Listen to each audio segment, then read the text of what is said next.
Are you trying to decide between the brand new Sony Xperia 1.6 and last year's Xperia 1.5? With so many similarities and differences, it can be tough to figure out which one is the right choice. Well, you've come to the right place. In this video, we're going to reveal the unvarnished truth about how these two Xperia flagships compare. So, sit back and let's dive into the cold hard facts about the Xperia 1.6 versus the Xperia 1.5. Let's kick things off with the design and size of these phones. Now, if you were to place the Xperia 1.6 and Xperia 1.5 side by side, you'd probably think they're twins, separated at birth. The overall design is strikingly similar, with both phones rocking that elongated camera system housing on the back. Even the placement of the LED, microphones, and the Zeiss T logo is identical. Now, we know what you're thinking, but surely there must be some differences, right? Well, you're absolutely right. The Xperia 1.6 is 3mm shorter and 3mm wider than its predecessor, but unless you're a real stickler for details, you're unlikely to notice this subtle change. One thing that hasn't changed at all is the color options. Both phones come in the same three shades: khaki green, platinum silver, and black. So if you're a fan of those classic Sony hues, you're in luck. Alright, here's where things start to get a bit more interesting. The display is arguably the most significant change between these two phones, and it's a good news, bad news situation. The good news is that the Xperia 1.6 features a 6.5-inch OLED display with a dynamic refresh rate that can go all the way up to 120 Hz. This means that scrolling, gaming, and overall user experience should be smoother than ever before. Now, for the bad news. The resolution has been dialed down to FHD+, 1080 by 2340, which translates to around 396 pixels per inch. This is a noticeable step down from the 4K resolution and whopping 643 pixels per inch of the Xperia 1.5. But wait! There's more good news. Sony claims that the display on the Xperia 1.6 is 50% brighter than its predecessor. Of course, we'll have to put that claim to the test ourselves, but if that's true, it could help mitigate the loss of those extra pixels. When it comes to performance, we're seeing the typical generational leap. The Xperia 1.6 packs the latest and greatest Snapdragon 8 Gen 3 chipset, while the Xperia 1.5 is powered by the Gen 2. But that's not all. Sony has finally implemented a vapor chamber cooling system in the Xperia 1.6, which should help keep things nice and frosty, even during intensive tasks. Now, let's talk about the software. Sony has made an interesting move here. They've consolidated all their pro-grade camera software into a single camera app on the Xperia 1.6. On the Xperia 1.5, you had separate apps like Photography Pro, Cinematography Pro, and Videography Pro. This change is likely an attempt to cater to a wider audience and make things a bit more user-friendly for the average point-and-shoot enthusiast. Another notable difference is the software support cycle. The Xperia 1.6 will receive 3 major OS updates and 4 years of security patches. Now, while this isn't quite on the same level as Pixel phone, it's still a significant improvement over previous Xperia models. Alright, camera enthusiasts, this is where things get really juicy. On paper, the only hardware difference between the two phones' camera setups is the extended zoom range on the Xperia 1.6. The telephoto lens on the Xperia 1.5 offers a focal length range of 85 to 125 millimeters, which is already pretty impressive.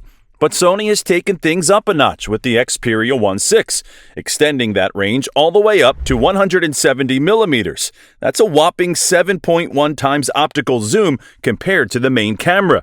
Now, the main and ultra-wide cameras are identical on both phones, so you're getting that same great Sony imaging experience.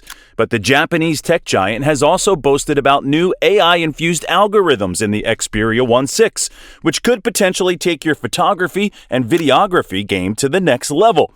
Of course, we'll have to put these claims to the test ourselves, but if Sony has managed to harness the power of AI effectively, we could be in for some seriously impressive results.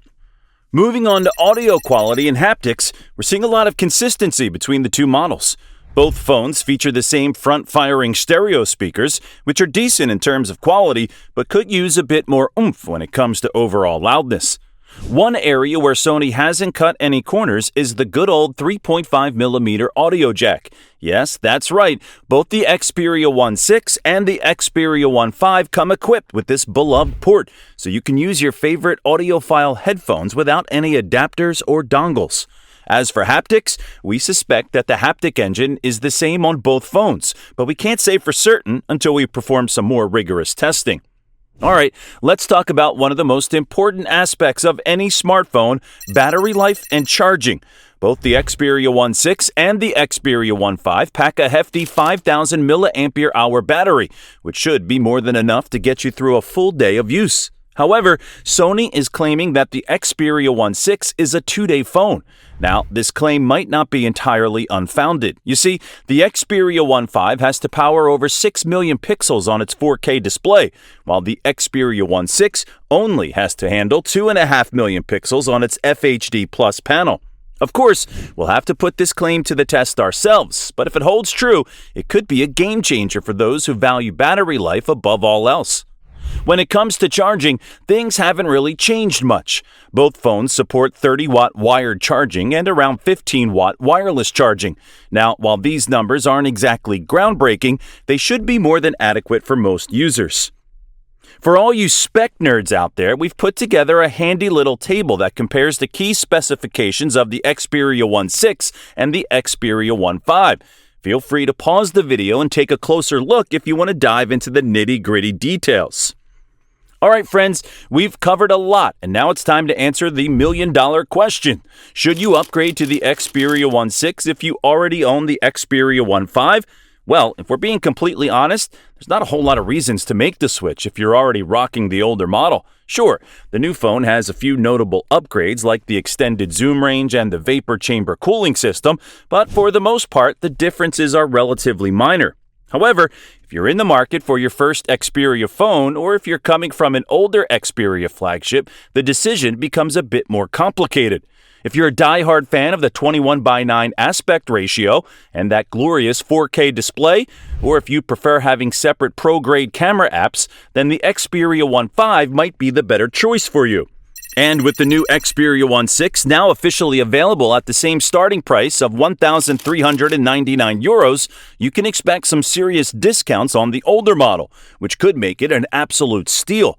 On the other hand, if you're intrigued by the new 19.5:9 aspect ratio and the more mainstream approach to the camera software, then the Xperia 1.6 might be the phone for you. It's a device that's clearly aimed at a wider audience, while still retaining the core Sony experience that Xperia fans have come to love. At the end of the day, it all comes down to personal preference and what features matter most to you. Whichever route you choose, just remember, we're here to help you make an informed decision that you won't regret. Well, there you have it, a comprehensive breakdown of the differences between the Sony Xperia 1.6 and its predecessor, the Xperia 1.5. We've covered everything from design and display to performance, cameras, and battery life, and we've tried our best to present the information in a way that's easy to understand and engaging.